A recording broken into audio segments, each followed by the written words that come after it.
Hi, I'm Donna Brown. I'm one of the lactation consultants here at University of Colorado Hospital Anschutz campus, and I'm going to show you how to use the Symphony Breast Pump for your baby.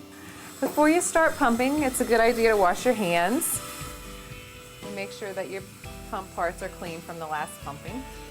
First, you're going to take your tubing and discs out of the kit. We're going to depress this button on the top of the pump and lift the lid gently, and then you're going to place the caps on top of the diaphragms in the pump with the tubing coming out of the little grooves on the side here. Then gently close the lid, and then your pump is ready to go. If you want to, you can do a little bit of lubrication on the nipple first with some lanolin, just so that the pump flange will slide smoothly. Just make sure the nipple is centered very well in the flange so that it's not going to rub on the sides of the flange and cause irritation.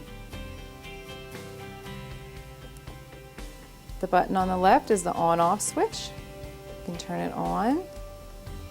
When you turn the pump on, it's going to be in letdown mode, and that is going to be for the first 2 minutes. Stimulates the milk production by a stimulating hormone. That is going to be indicated by the droplet icons going across the front of the pump here. So the first 2 minutes of pumping is the letdown phase of the pump. The pump's going to pump a little bit faster. It's stimulating hormone production. And then eventually we'll see letdown and the milk will start flowing. Now the milk's starting to let down on the right, and probably on the left in a second.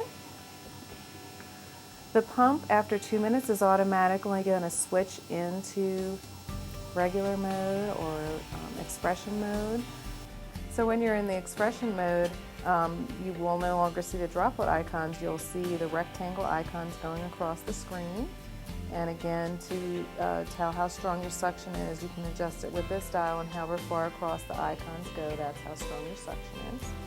The middle dial, which is how strong the suction is, and turning it clockwise will increase your suction, moving the icon this way. Turning it counterclockwise will decrease your suction, and if you start letting down before then, you can switch the pump. There are different size flanges, the part that fits over your nipple.